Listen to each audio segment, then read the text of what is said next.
good night. Good afternoon, morning, good evening, and good night, right? I thought there was only one. Good afternoon, good evening, good morning. No. Good afternoon, morning, evening, or night. That's it. Good afternoon, morning, evening, or night, ladies and gentlemen. Welcome to Staggy the Band podcast. I'm Ruben. That's him. That's him over there. Who am I? You tell me. It's hard to say these days. Yeah, but we're one half of Staggy the Band Pilgrim. 2/4, you could even say. Yeah. Yeah. Which then cancels to one half. Yeah, no, that's true. But I don't think that our audience generally can hack things that aren't as simple as humanly possible.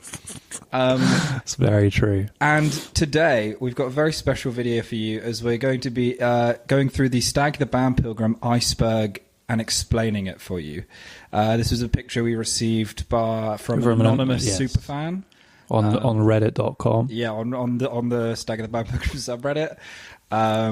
And there's some deep cuts on here. So this is a bit of an exclusive for the fans out there who want to know more about Stag the Band Pilgrim and the origins. Do you want to explain what an iceberg video is, Ruben? Yeah, sure. So an iceberg video is sort of like, it's a picture of a big iceberg, and there's tiers of the iceberg, starting from the top, which is sort of the most well-known things, going further down the iceberg to the things that people may be less aware of regarding a particular subject. And in this case, it's the lore, history, and I suppose reputation of Stag the Band Pilgrim. I think that's fair. Have you got anything else to add, James, before we jump into it? No, I think we could rock and roll. I think that's a good starting point. Awesome. So I'm just going to go left to right, top to bottom. Yeah, work cool. our way through this. We'll start on tier 1, which is above the water. So, This is going to be this is very simple stuff. This is, like normie shit. Like everyone's going to know all this our stuff. basic fans will know this. Yes. So we'll start with Bench Baller's Crap. Do you want to explain Bench Baller's Crap for us, James? Yeah. So that was a song we did on our second ever release. It was on an EP, which was called My Phone is Puschetti, which I think, if memory serves, released, speaker test, I want to say July 13th of 2019. Yeah, I was definitely 2019. Definitely, yeah, 2019. Yeah, because it wasn't. I know. It wasn't long after the first EP.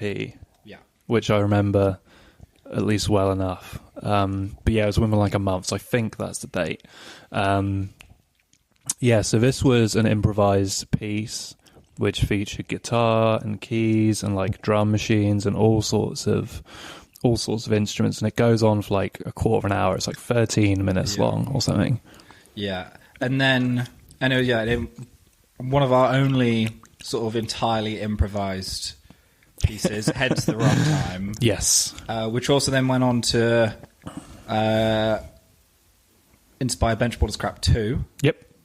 Which was about 20-something minutes? Yeah. It was like twice as long. And that had Tom on it. Yes. Oh my God, I always forget that, yeah. And then Bench Baller's Crap 3 we'll talk about another time, but Bench Baller's Crap 4, yes. Then sort of wrapping off the quadrilogy there. Yes. Which had 5 of us on it. Had me, you, Kai, oh my Tom, God. and Ruby. I always forget, yeah, wow. And that was about 45 minutes long, maybe 47 or something. It was like album length. So they get longer. So the first one was like 13 minutes or something. Then it was like 20-something minutes. Then it doubled again to like 40-odd minutes. Yeah, and it is fairly unlistenable. Though I do think Bench Baller's Crap 4 is probably the most listenable. There are a few really good moments in there because that had the Bench Ball song single that we like, sort of cut out as its own thing. And that kind of just popped out of nowhere. Yes. Yeah. It's like complete nonsense for like 20 minutes, and it's like, oh, bum me. Then it's that for like a minute and a half, and it just goes back to fucking nonsense. Yeah, I think you can absolutely recognize that in Bench Baller's Crap 4 we have sort of a bit more of an established presence, understanding of one another. Yes. And expectations of the Bench Baller's Crap genre that we were able to hit. Yes. And the song, of course, is inspired by the game Bench Ball, which you may have played in school if you grew up in Britain, which is crap. Yes, we weren't very happy with it. Yeah. Yeah. So the next thing on our iceberg is quite an easy one as well, is music videos. Yeah, we've got a lot of good music videos. Yeah, I'd say music video is definitely something that like most of our fans are familiar with. Yes, I think it's a pretty easy entry point into the band because it's like we tend to pick the best songs for the music videos, or at least the ones we think are like the funniest a lot of the time. So I think we've had some good ones recently, like the Train music video is really good, Anthony was really good. We've done 3 music videos? Like proper ones, yeah. There's a bunch of like ones with just like random videos in the background, but like as proper music videos. Because you weren't there for the first one. You weren't there because you just double booked. Oh, get a load of this guy, folks. Where do we find these guys anyway? But yeah, then there was a bit of gap. Then we did Anthony like a year ago. Yeah. And then we did Train like a few months ago. Yeah. When we did Train, it was snowing really bad. It was like a freak snow weekend, I guess. Yeah. And I remember I got a text from my mum saying, "Oh, you better not drive anywhere because it's really icy and snowy." And I was looking at that as I was like driving to see. I was like, of course. On your phone, as you on my phone, as you should be. This is yes. Yeah. But yeah, I think we're going to keep doing them because I think they're like fun to do. Yeah, and I think it's a good way for us to demonstrate to our audience what we think other songs you should listen to are. There's no point doing music videos for the D tier songs. Only the C tier, which is the the good one. Yes. Next thing on the list we have poo parodies. I think this is kind of your domain because I haven't done one for a while, but you still kind of do. Yeah, the thing with the poo parodies, I mean, they are our most successful export of the Staggy the Band Pilgrim franchise and name. And it's very simple. They're just songs. They're just parodies. But they've been changed to poo. Our most popular one is Taste of Poo, which is a parody of Ed Sheeran's Shape of You. And it's low-hanging fruit. It's low-hanging fruit, but they really perform is. well. It is. But it was sort of something that we were kind of writing here and there, like passively, as the band was kind of up and coming when it was just a 3-piece. We were kind of writing a few, just sort of, I guess, reflexively. Like it was sort of you could. It wasn't a lot of like active conscious thought. Yeah, it was just like imagine if Shape of You was called Taste of Poo, and then we kind of just had a lot of them done, and then I moved into a flat with our current bass player who I didn't know at the time, and we got to know each other, and he kind of joined the band, and then we were stuck in isolation for like 2 weeks. I mean, it was more of like a recommended isolation. We lived in student accommodation. No one was enforcing shit. But we were like, we should really do some things that isn't going out and spreading things to old people. So we... getting the disease going, yeah. Yeah, so we just made 628 Diarrhea, which is basically the Pooh parody album. There's a lot of them on there because there's Piss Standing as well. Yeah, I Piss Standing, What a Wonderful Turd. Oh, yeah. Taste of man. Poo. Eaten as well. Literally, it's the whole album. And then there's also a Minecraft parody on their Old Stronghold. Oh yeah, that's a bit of a rogue one. I feel but like that is a maybe good I'm tune. missing a song, but that's roughly what's on that album. Yes. But yeah, maybe we'll make more. Maybe we won't. It's when the lightning sort of strikes. Yeah, when anyone can be bothered and is unmotivated to complete anything that isn't fecal related. Yeah. Cool. Next on the list, we have melodicas. This is another you one. This is very also quite a much simple one. Yes. We were sort of, pardon me, we're quite enamoured by Damon Albarn and his melodica that we went, okay, well, we need one of those. And we got one of those. And it's just basically, it's a wind instrument that's a small keyboard. Yeah, it's called like it's sometimes called like a mouth piano as well. It's got a bunch of names, but like if you look up melodica, you'll find it sort of thing. It's just a weird little instrument that makes a funny noise. They don't get used a lot in sort of popular music at all. Like I said, I think Gorillaz, Damon Albarn's probably a champion of them. I think New Order have used it a bunch as well, to be fair. But like it's like I say, it makes a very certain sound. Yeah. But they're funny, and we think they're funny, and we'll probably continue to use it forever. And then the last thing on the top tier is Anthony. Yeah, I'll do this one if you like. Yeah, absolutely.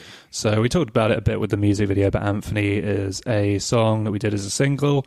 I was sort of trying to make a little pop song at the time. It was for the album in 2023 called I Saw the Last Blue Beacon, and I thought, a lot of the songs are really long. There's like a 13-minute song on that record. So I thought, let me do a little poppy pop song, and it was actually inspired. I hope you can find this in the edit, but it's of a shark in a toilet with Anthony above it. And no, I remember now. Your friend, was it Megan? Yeah, it was Megan. So Ruben's friend Megan said she had a dream that we had a song called Anthony, and I thought that was so funny.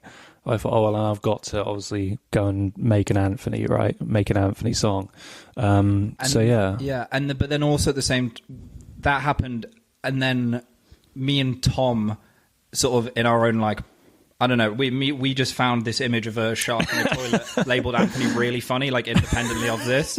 And so when it sort of came to, we were like, oh, this is great, because we also think we have this really funny image of a shark on screen now. That's the Anthony picture. Very good. I think... Yeah, but I think it was the dream that came first, and like I say, that was completely independent. That was like so unrelated. I was like, oh, what a weird coincidence. But yeah. And now we're moving on to the second tier of the iceberg. Yes. And first up, we got the Indonesian fan base. So I think I'll let you talk about this one. So on Spotify, if you put your music on Spotify, you can access like the back end, and you can see like analytics, like data from like where people are listening to your music, which songs, blah blah blah. And for some reason, people from Indonesia love this song that we did called "Taste of Poo." It's like vast majority is like from Indonesia, which we just thought was like so hilariously funny at the time. So I think this hasn't come out yet, but on our album that we've got a little shout out for the Indonesian fans. Yeah, we love our Indonesian fan base. We do. You guys are baller. You guys are the reason we do what we do. Rock and roll. Next up, we got Husk, which I'll also let you cover. So Husk is currently an active record label that we released some music on in 2021. We did 4 albums on there, I think. And I'd say they're some of our most sort of highly acclaimed. Oh, we were shitting out records at that point. It was the Music to Heal the Soul, the Christmas record, We Are Leaving, and Benchball 4. Mm-hmm. All of which were in like a span of like 4 months of each other. Yeah, but they also kind of motivated us to make some stuff, because we had no ambition at any point to make a Christmas album, and then they went, we're doing this thing, can you make a Christmas album? And we went, okay. Because what was crazy is that I did the We Are Leaving album as like this is going to be the last Staggy record kind of thing. Which we keep doing. Which has happened like loads of times. And you can buy our albums those 4 albums on CD from Husk still, which is pretty cool. I have 3 of them. I have all 4 of the ones I mentioned except Benchball 4, because I think it's literally not worth owning. It's not worth. It's literally not it's not worth like wasting a CD. No, God no. I have enough CDs. I don't need that one. Yeah, but if you want a CD of any of those, you can get them. Next up, we got is it Parodies? Oh, you're right. Yeah. So similar vein as the Poo parodies in the sense that they require 0 brain power to make. And most of the opposite parodies are on the Staggy the Band Pilgrim EP. Yes. There's Not a Creep, which is Radiohead Creep. There's another More Surprises, which is also Radio. That one we did so well, it got a copyright claim on. Really? Yeah, man. That's pretty good. That's crazy, because we're not even using like an instrumental or anything. We've got what's the Pixies one? Oh, I Found My Mind. Yeah. We've also got I Don't Want to Be Famous. Oh my God, which is yeah. an opposite parody of the theme song to Total Drama Island. Oh, wow. And I feel like there's one more, but there probably I could be wrong. But basically it's just flipping the lyrics around. Oh, it like you say, it requires less than 0 brain power. Yeah, it's very low hanging fruit. It is. Next up, maybe this one's a little bit too high, maybe it's not, but it's I Took a Shit. This was kind of a big deal at the time. Yeah, we were really hot on this one for a while. I think it was because it's probably the first song we'd released as a 3-piece where all of us were actually playing an instrument. Yeah. Because for about 2 years of the band's existence, it was you were the only musician, and that's a stretch. And so 2 of us were sort of ornamental.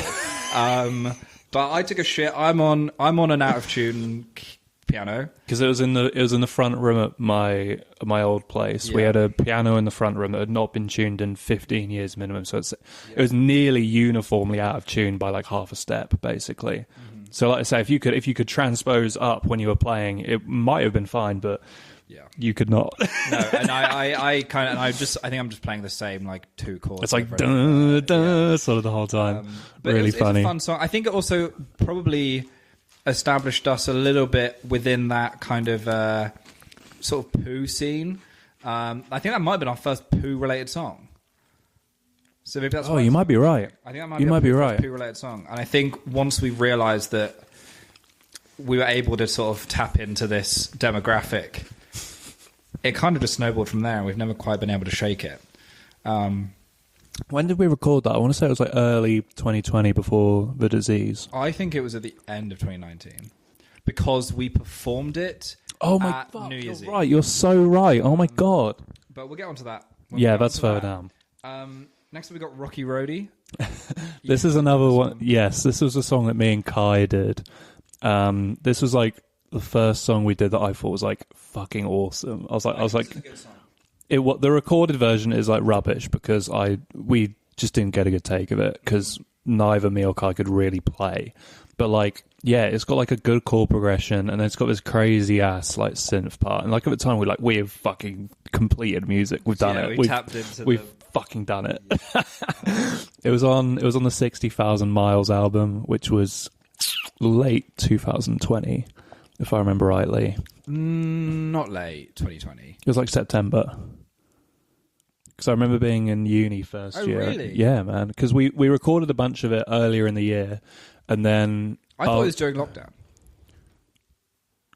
I'm pretty sure it's September 2020. Okay. I think. I literally. Well, that's what's crazy. But yeah, like it was. I wrote the song because I'd gone to Kai's so we could do some songs and record, and I bought some Rocky Road. Like, and I thought, wouldn't that be fucking crazy if I wrote a song about it. So I literally came up with the lyrics like on the spot, which you can obviously tell because I repeat the same thing like constantly. But yeah, that was like one of our first like fucking good songs. Yeah, I think in my mind. I think it still holds up. I think that's probably our first good song.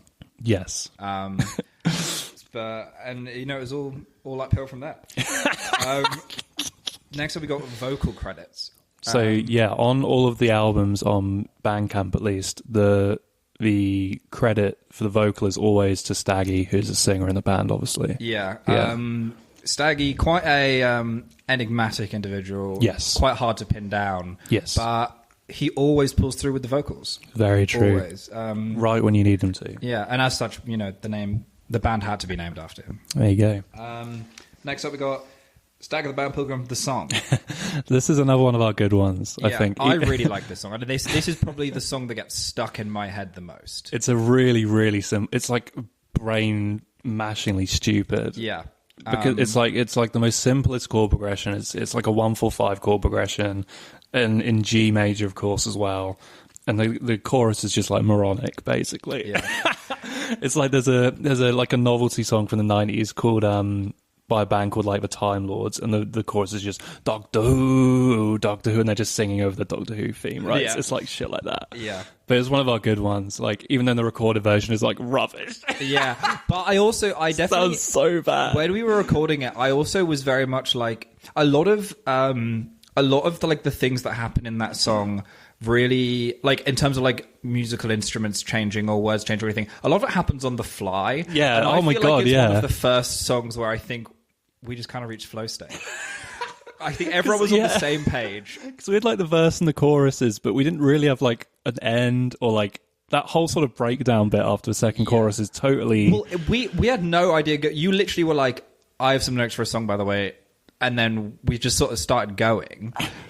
Because it was on the fly that I think did we rehearse that one? No, like maybe halfway through. Okay, and then we just hit record. And what's crazy is I like I say I wrote the lyrics, but I forgot to bring them, and I just forgotten them, so I had to rewrite them on the spot. Yeah, but you can't really hear the verses anyway.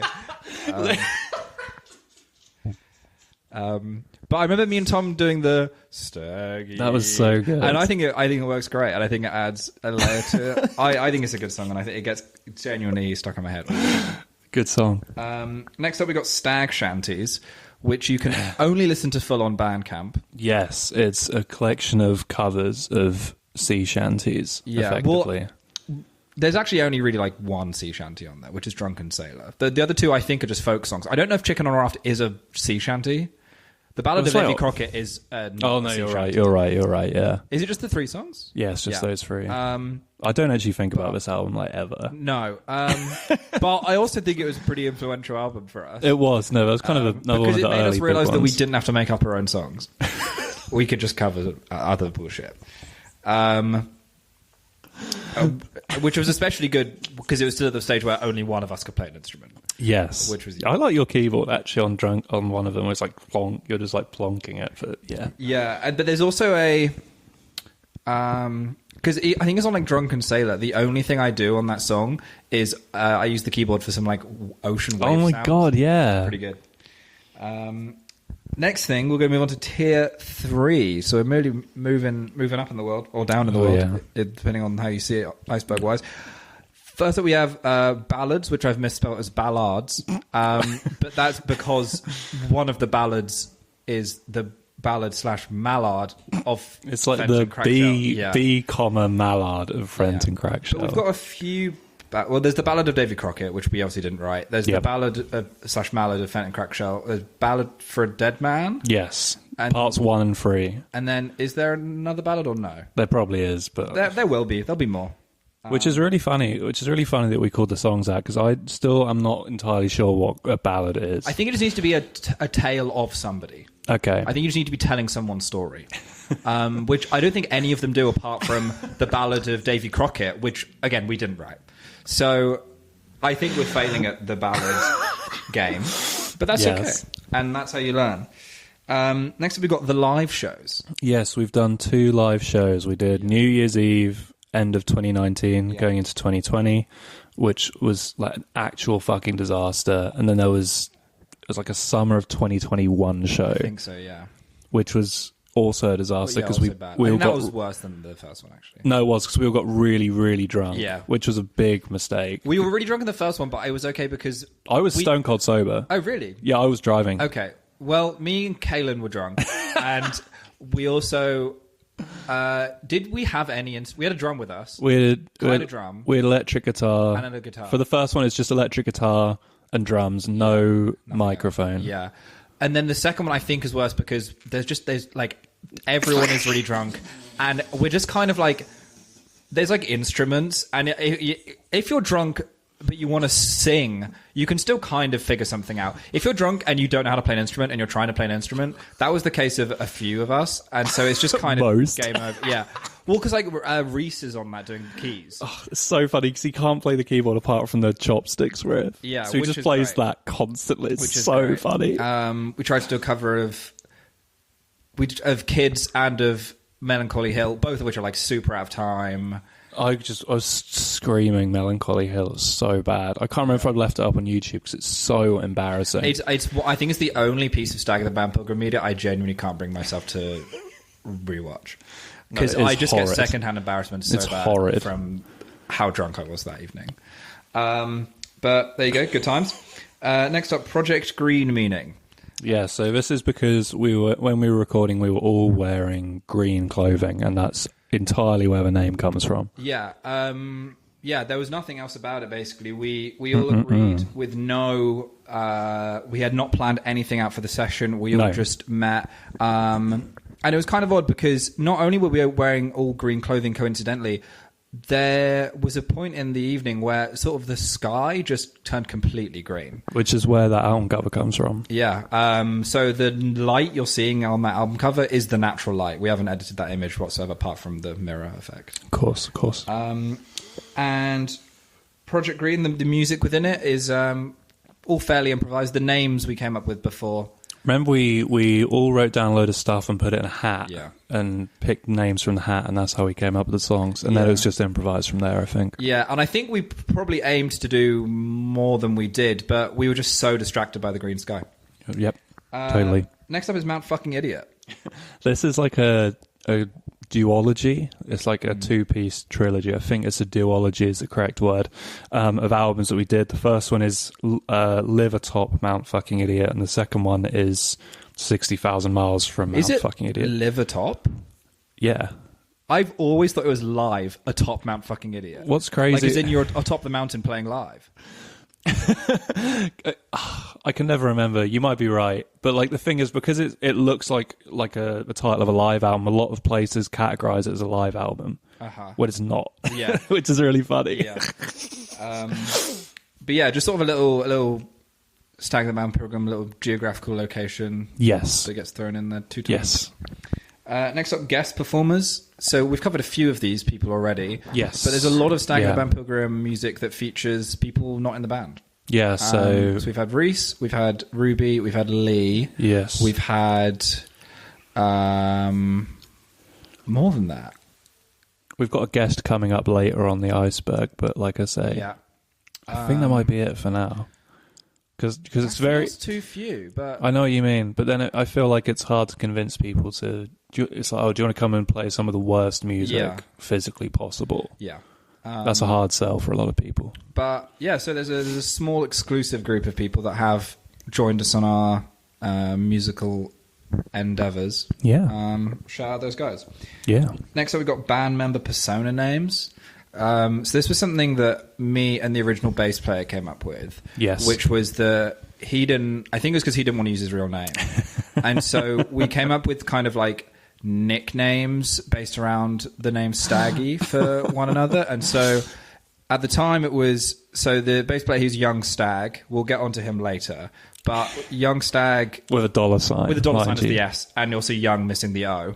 Because it's like a rap name, and that was the first one, and then I think from there we were like, okay, well this is funny, and so I was Stag Gay, and then you were Fat Staggy, yes, and then since then that did expand because Tom is Stagsy. Oh yeah, I always forget about Stagsy, that, man. Chasing that Bagsy. That's crazy. And then I think Kai was something like maybe like Stagman or something. I can't remember.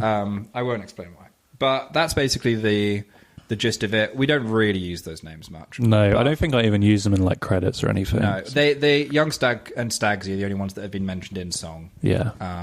Which I guess is appropriate. That it's like a little rap tag. Yes. For the Staggy. Exactly. Staggy stuff.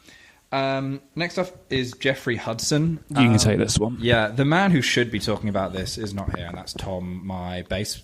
Our bass player. Your bass player. My bass player.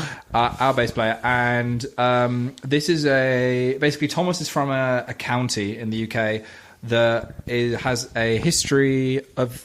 There's a guy who lived there, basically, and he was a dwarf, but he was like incredibly small, and he just lived an incredibly absurd life. His name's Jeffrey Hudson. Look him up on Wikipedia or listen to Littlest Guy from Stag the Band Pilgrim EP, which I guess is a bit of a ballad, actually. I suppose it is, actually. We have to a ballad, because that is just his life story. But me and Tom were really inspired by Jeffrey Hudson and sort of wanted a song around him. He's a funny guy. Look him up. His life is actually crazy. Like, for real crazy. I've just realised there's like crazy-ass glare in this corner. That only just turned up. That wasn't there before. I think it's funny. I think we should leave it. Or are you going to rotate?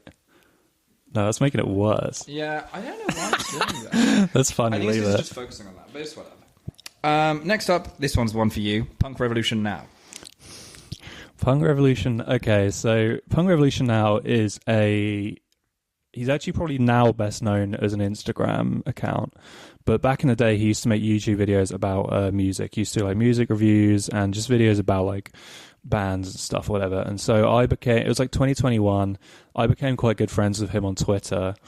And he sort of became aware of Staggy the Band Pilgrim, mostly because I would not stop fucking posting about it at the time. I was pretty sort of in deep like psychosis about the band at that point. Just anything to not do university work, obviously, but... So he like I say, because he was sort of kind of linked with the Husk thing as well a little bit. He sort of introduced me to Husk sort of through Twitter, and he owns a couple of the CDs. I think he has Music to Heal the Soul and the Christmas record, at least. I don't know about the other two, I assume not. But there's this great clip of him talking about it, which I will send to you, where he gives a short review of one of our albums. I'll leave that for the edit, but yes. Yeah, and like I say, he now is now he's a big Instagram account. He just shitposts on Instagram, and he is engaged to another Instagram user called Joan of Arca. Wow, which is crazy. Love Israel. Next, Nature We. Nature We is from our first. Is it an EP or an album? It's like a mini album. It's like 20-something minutes. Our first collection of music that we released. First release. Yeah. The oldest song that you can still listen to. I guess along with Fenton. Yeah, Fenton Crackshell on that one. But is the remastered the one that's on Music to Heal the Soul, or is it the original? It's the original, okay. I think. So, Nature We along with Fenton Crackshell, which Fenton Crackshell isn't actually on here, but that's fine. I guess I'll cover Fenton Crackshell a little bit as well. You got the Mallards earlier, but yeah. No, yeah. Fenton Crackshell is just a song about Fenton Crackshell from DuckTales, and then Nature We is a song about having a piss in the woods. And that's basically all I have to say about it. There's not much more to say. It's just a song that we think is funny. And yeah. I think, I don't know, it was probably the first song that we... I guess that's probably the first song we recorded that you can still listen to. Yes. Yeah, I think that's right, yeah. Next up, we got name origins. We touched on this briefly a little bit earlier with our vocalist, Staggy. I guess it means the band name. Yes, yeah. Yeah. Which is obviously named after Staggy. Yes, Staggy from Staggy and the band Pilgrim. Yeah. Used to be a Boy Scout slayer, now reformed. Travels the world making music. True. We're moving on to tier 4 now. So this one's a bit of a deep cut. The lyrics to Fuck Car Insurance. Fuck Car Insurance was a song I did with Kai in the early days. I want to say it's even pre-2020. I can't remember though. It's early though. It's like, yeah. The gag is that despite writing a set of lyrics, because the guitar and the drums are so loud, you cannot hear any of them at all. Yeah, which you guys relentlessly bullied me about for years. It's sort of like a cryptid in the sense, or it's a bit like Schrodinger's cat. Are there lyrics? Are there not lyrics? We will never really know. Next is, and this absolutely does not deserve to be this low. I just thought it was funny to put it in here. Oh, that's way better. 2013, 2019, and 2020, 2021. Yes. I think this is just funny written out, which is why it's so low on this list. Yes. But these are just 2 songs we made. Yes. Which... I think it's another case of like lyric replacement, which we do with our own songs as well. This hasn't come up yet. Yeah, because this is a case of that. Because the first song, because 2013 is an original song, and then 2020 is, I guess, a parody of 2013. Which is the thing about 2013 is it's not even about 2013. It's about 2012. Yeah, and there's nothing. The lyrics aren't about the year. No. However, the lyrics of 2020 kind of are. There are some topical lyrics in that one. I genuinely cannot remember any of 2020. There's 2020. There are some lyrics in there. I can't remember them off the top of my head, but there are some more zeitgeisty lyrics. Yes. Yeah. Next up is the celebrity interviews. This is you, man. This is all you. So we were really fortunate enough at the start of our career to kind of have a few massive names feature on some of our smaller projects. Notably, you were able to get interviewed after we had become familiar with the sequel to March of the Penguins, March of the Penguins 2. Morgan Freeman came on to it's crazy. Shit Eaters Anonymous, which was a hard sell for him on the name. Yes, oh, absolutely. Because everyone knows he's more of a piss drinker than a shit eater. That's what I'm saying, man. But he came on, he did a little interview with you. Yeah, really nice of him. He's a nice guy off the camera as well, off record. Yeah, it really surprised me. He does not stop talking about March of the Penguins or March of the Penguins 2. It's crazy, but really good, really decent guy. Yeah, shout out Morgan. And then there is a second interview, but I don't know if I think it only exists on YouTube now.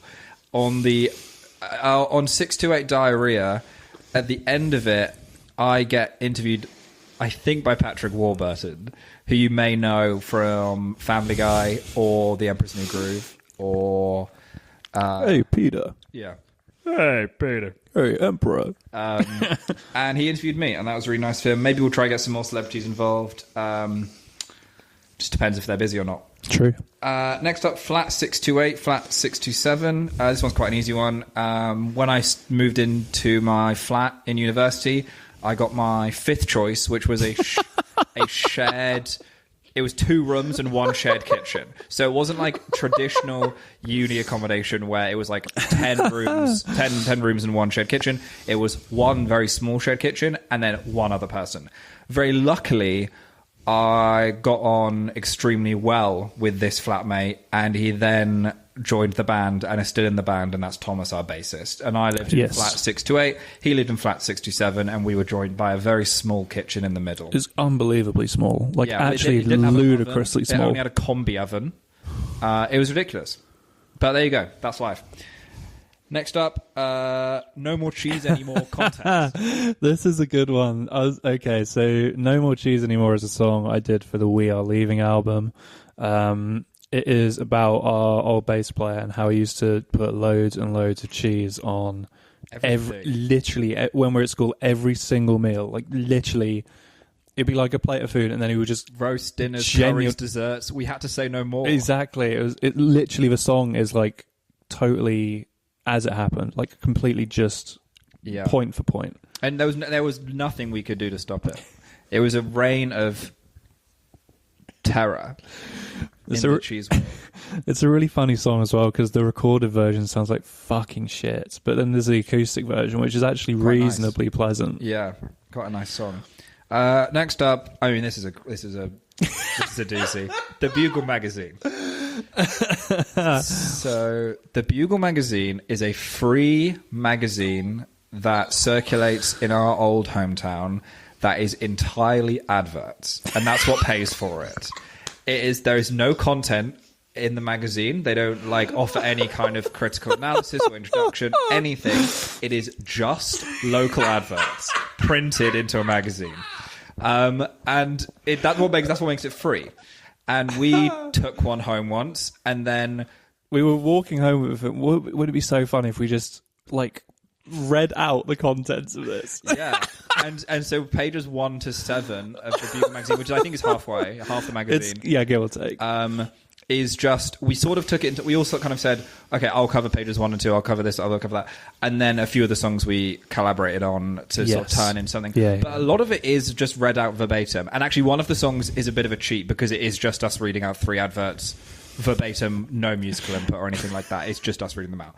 But some good songs in there, and also does that have bread and butter on it? That does have bread and butter, which is one of our best early songs. One of our better songs, yeah. Maybe like a top 3 early song. Staggy song. Yeah. I think you're probably absolutely correct. We had plans to finish it. I still have the original magazine somewhere. Really? It's just in a little plastic wallet. I don't know where the fuck it is, but I still have it. Okay, well, if you ever find it, maybe we'll finish the remainder of Bugle magazine, but I wouldn't hold your breath. Next up is so this is 9/4 samples. I want to say this is samples. This should say 9/4 samples and Brexit samples. Yeah, that's fair. So the songs reference are 9/4 and Brexit, which are on the W Sides album, which was 2021, I believe. Yeah. And it was just samples of videos and audio I just had on my computer, mostly of our old bass player just saying funny things. Yeah. Just over beats I was making at the time. We as a sort of growing up, our friend group, we all used to make quite a lot of stuff and just record ourselves doing quite a lot of stuff. And a lot of that stuff just kind of exists on various hard drives. But most of the good stuff exists on your hard drive, which I think No, it's got to be more on yours. I don't think I have much anymore, but you throw in quite a lot of it quite liberally, especially I don't know, there's that video of Kai from Timer Killer. That's one of the music. Yes. And also, there's just all sorts of stuff going on there. But it's funny. Yeah. Next up is solo projects, which there are a few of. Mostly you. One's me. Yes. Yeah. Well, I suppose well, no, I suppose that one had Tom on it, didn't it? Yeah. So a lot of the time, like I said, it's a band, but we will all sometimes go off and do something for the band on our own, which I think is quite fun. Because like when you did your recent solo thing, the Electric Turmoil, that was a really good, nice surprise. Because I think it was out of nowhere. You didn't even tell me you were doing it. Yeah, I was just playing around making because I'm not a musician at all. So I was just trying to make something that sounded like something, and then just kind of wrote some bullshit lyrics to go with some of it. It's like 10 minutes, the whole thing. It's like 5 songs, not even 10 minutes, like 8 minutes. Yeah. It's like 5 songs in 8 minutes. Really just sort of getting in and getting out of there as quick as I can. But probably a few more solo projects. Yet to see anything from Kai or Tom. But yes, maybe we will. That would be nice. That would be good. And then finally we're on the final tier of the iceberg. I swear it gets serious. So first, this is quite a sensitive one. But bench ball is crap, number 3. So the astute amongst you would have noticed we've talked about bench balls 1, 2 and 4, but 3 we've been a bit light on details for. Yeah, we legally cannot upload it. There was the way to say it is a miscarriage of judgment taken out by a celebrity guest on the song, who we won't say who it is to respect their privacy. But just they did some things live on the song that we just can't talk about and can't ever be aired. There's a lot of red tape, because the thing is, we're not sort of averse to doing things that are legally grey. I think, pardon me. With a lot of the parodies and stuff, or parodies, it's like I say, I don't think it really comes under parody law to just steal a song and flip it, right? But like I say, take our word for it when we say this is like pretty bad. Yeah, pretty bad. The police got involved. We recorded somebody's last words on it. It's just quite a difficult listen. I think the less said about it, the better, really. I agree. Next up, Young Stag. So Young Stag is one of the original founding members of Staggy the Band Pilgrim. The only member of the band who has left. Yes. And I mean, a very influential part of Staggy the Band Pilgrim. Like I said before, you were the only person for a few years that could play an instrument, and me and him were pretty ornamental, but it did mean that me and him were just writing a lot of nonsense and making some pretty good stuff. Because the thing is, it's like the Rick Rubin thing, where it's like the less you know about actual music, that can sometimes be a boon. Because like when you learn music and you know music theory and stuff, you sort of end up working yourselves into like boxes, right? Where it's like, I can't do this because blah blah blah. But when, let's say, if you don't come from a musical background or you don't know music, you're more liberated to try stuff. Or like, why can't we do this? And then you can just do it, and it's good, obviously, or great, or at least interesting. Yeah, absolutely. So Young Stag was our bass player. Couldn't play bass. Maybe actually doesn't even play bass on a single song. I don't think he does. Because I don't think we had access to a bass guitar until Tom joined the band. We did. I had one at my dad's. He just plays low on an electric guitar on a few songs, I think. On I Took a Shit, he's just twanging. Yep. But he also sings on that, actually. So yes. That's what my focus was on. And then I think probably a few other things he's just twanging low. I don't think he plays bass on a single song. I don't think he's ever been pictured with a bass guitar. No. But it was more of an honorary bass bassist. Yes. Well, bands are meant to have bass players, right? And I was the guitar, you were keys, Kai was on the drums, so it's like, well, Staggy's the vocalist, obviously, so like, it's the bass. Yeah. I don't think we could do like a Doors thing where we don't have a bass player, so we said, you can play the bass, you can be the bass player. Which he was more than happy to do, because I think he liked the bad boy role that the bassist often undertakes. Yes. And I guess was such a bad boy, he had to go off and fly solo. Oh yeah. Be a free bird. Free bird. Yeah, he joined Lynyrd Skynyrd, I think. That's what I'm saying. So, and the next one is Ripping Open an Artery. So this is, we've been referring to this for the whole time so far. Yeah. So this is our first album, first EP, first whatever you want to call it, first thing we did. Mm-hmm. The full name of which is... cutting open an artery. I genuinely cannot remember. Have I written down ripping open, but it's cutting open? Yeah, it's cutting. Okay, my bad. So neither of us even know what it's called. This is how obscure this is. Neither of us even know what it's called. That's the only word I got wrong. I can remember what the rest of the album's called. Go on. Ripping open an artery cutting open an artery and shoving something in there, and then ripping part of my ass and throwing it at the wall. So that's where I got the ripping. Crazy. That's where I got ripping mixed up from, I guess, because it's ripping's the second half. Yeah. So you can't hear it anywhere anymore because we took it down. Yeah. Or I took it down. You can hear some of it. You can hear Nature Ween. You can hear Fenton Crackshell. Yep. I think there were some collateral songs in there that would be fun still existing, but they are not good. For example, we had a song called Meat and Bun, which I think is a really funny song, but it is not good, and it is not worth listening to. There was Chicken Nugget Motherfucker, which is 7 minutes long. That's a deep cut. I 7 about that. Is Then what else was there? There was one more. There was another song which was the reason you took the album down. Yes.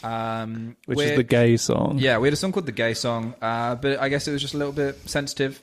Yes. We just wanted to avoid controversy. It doesn't represent who we are anymore, so exactly. It has been dispersed. Yeah, and The Gay Song actually is on the next line, but I guess we covered it here, so that's okay. Yes. The next thing is the Law HTML site. I'll let you do this one. Yeah, so it's not up at the minute for various reasons, but there was for a while a HTML site I made with like law for every single album, which is a lot.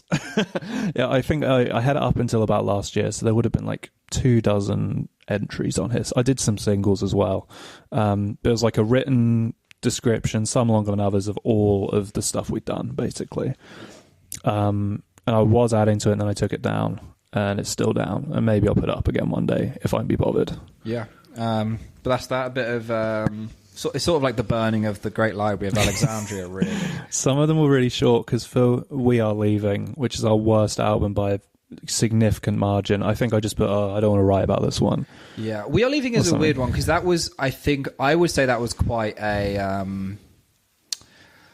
I would say that was an album that was a shift. Yes, because that was the last album that had any input from our former bass player. Yes. After that, so I think anything before that, in my mind, I don't really see Tom being a part of, even though he is actually a part of several things leading up to that. That was Tom's first, I see that as the halfway point between the old band and the new band. Yes, no, for sure. Which is also not true anyway, because Kai had been a part. Kai wasn't part of the original lineup, but Kai joined probably only a year in. Not even that. He was on an album in December of 2019. Okay, great. So less than a year in. Literally, but there was 4 months. Yeah. But I think there was just like a sort of between me and Young Stag, a bit of a. I think at the time we just thought it'd be funny to not acknowledge it that he was in the band. So in my mind, it just didn't happen for so long. But then, of course, actually in 2019. We literally all performed together at New Year's Eve. So yes, So joined within the first year of the band, but it's kind of like the Pink Floyd thing, where like they obviously Pink Floyd like lost Sid Barrett from their first album, but then they went on to do like completely different stuff in my mind. So that's what it's sort of how it played out in my head, anyway. Yeah, I think in my head, all I can remember is just that like. I love winding Kai up so much, and I think that was the motivating factor when he was joining the band. But that's just life. That is just life. Sometimes you've got to do a little bit of trolling. It's true. Next up, and this I think is probably the most substantial and significant remaining piece of Young Stag's influence on the band. Yes. Because I think this song is hilarious. J-O-A-B. Yeah, we're talking about J-O-A-B. J-O-A-B. A song which actually Young Stag did tell me he thinks we ruined. So I'm really sorry about that. And I didn't mean to... Because I know, obviously, something like a song like that should be treated with a bit more dignity and a bit more respect. So I am really sorry that I would butcher it. I completely forgot you said that. Yeah, it was at one of my birthday parties. Oh my god! On the way back from the club, he was like, we were just talking about Staggy the Band Pilgrim, and it was it was a fine conversation. Because he'd also last time we met Tom, who oh my god, yeah, man. Replacement. Oh yeah, effectively. But he left the band because he thought we were taking it too seriously. So sorry for butchering JOAB. JOAB stands for... I can say his name. Jensen on a bike. Yes. Jensen was a child a few years below us at school. This sounds so bad. I think it's actually fine because it was like he was like year 9, we were like year 11. Like there was like 2 years between. I thought he was like year 8. He wasn't that much younger than us. I think he was like year 8. Man. There was a child at our school who wasn't too much younger than us. And he was just a bit of a problem child. And young Stag... I don't even think he was. He was. Was he really? But also young Stag had a beef with him. He caught beef with him a little bit. And so this is a diss track. This song is basically... The name just comes from... Young Stag saw him riding a bike once. We would have just been driving in his car around town. We were all there. We were all there. I remember this in the car. And then he went, Jensen on a bike! And then he wrote a song called Jensen on a Bike, which I think is quite a scathing diss track. There's like a bit in it where you're reading one of the lyrics and you're like laughing. I cannot believe what the lyrics are. But we later... It is foul. Yeah, like it's genuinely foul. Yeah, but I think it's so funny, so unbelievably funny. And Tom appears on it as his rap persona Stagzy and has a so also the song was written by Young Stag. The whole song is written by him. Yes, except for Tom's verse, yes, which we improvised on the day. Did we really? Oh my god! It wasn't freestyle, but we wrote it just before. Yeah. And I think it's a funny song, and I think it sounds. There's the dunk. There's some funny sound effects in it. I think it's a good song, but it's a song that I think I was gonna say maybe the 4 of us. I think maybe the 3 of us. I don't know if Kai cares for it as much as me, you, and Tom like it. But I mean, the 3 of us are very fond of it. Yeah, I still am. I thought the beat when I made the beat for it, I was like, "This is fucking crazy." Yeah, I snapped on this shit. Yeah, it's got like a key change and everything. Yeah. It's kind of crazy sauce. Yeah, unfortunately, we will never see the director's cut of that song. What the original intention was behind it, but sometimes it's better to just sort of be wondering these things and sort of leave your mind open. Yes. And then finally, and I think this is a nice closing and a bit of a nice segue and maybe a little bit of a nice teaser, but sheesh. Got here Young Seward feature. Young Seward, I'll let you take this one, is a friend of ours. He in around 2019 or maybe I think it's like more like 2017. It was in high school. I think it was just before Staggy.